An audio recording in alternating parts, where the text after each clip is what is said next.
Bonjour et bienvenue sur le Webcafé pour ce deuxième épisode. Alors, les plus observateurs d'entre vous remarqueront que je n'ai pas changé de t-shirt depuis hier. Qu'ils se rassurent, en fait je tourne les vidéos en lot et je ne vais pas changer de t-shirt entre chaque prise. Bref, ceci étant dit, aujourd'hui nous allons parler de social selling. Alors qu'est-ce que le social selling ?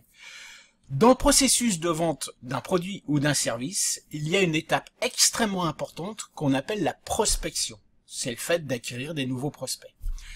Avant l'avènement du digital, cette prospection se faisait par téléphone, par mailing, par salon, par contact direct, etc., etc. Depuis l'avènement du numérique et surtout des réseaux sociaux, cette prospection peut se faire grâce à ces réseaux. Social selling, non, c'est la partie sociale du terme.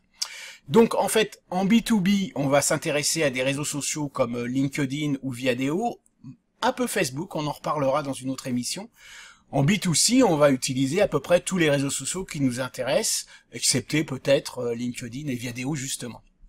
Alors en fait, en quoi consiste le social selling ? Eh bien, c'est monter une communauté de followers, d'amis, de suiveurs, appelez ça comme vous voulez, sur chacun des réseaux sociaux, pour être ensuite capable de les contacter en direct et de décrocher un rendez-vous.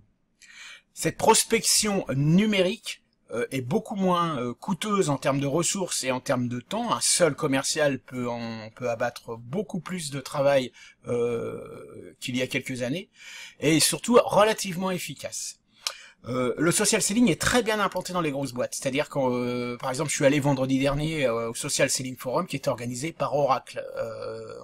Nous étions à peu près 300, et dans ces 300 sociétés, il y avait très peu de TPE et de PME. Il y avait des belles PME, des grosses PME, qui ne sont presque déjà plus des PME, et surtout des groupes industriels, des administrations, des assurances, vraiment des boîtes très importantes qui ont bien compris l'intérêt du social selling. Donc en bas, je vais vous mettre un lien qui va vous permettre de comprendre un peu plus, un ou des, je sais pas encore, qui va vous permettre de comprendre un peu plus ce que c'est que le social selling. Mais gardez bien ce mot en tête, social selling, parce qu'un jour, vous aussi, vous serez obligé d'y passer. Sur ce, je vous dis à demain, probablement avec le même t-shirt. Bonne journée.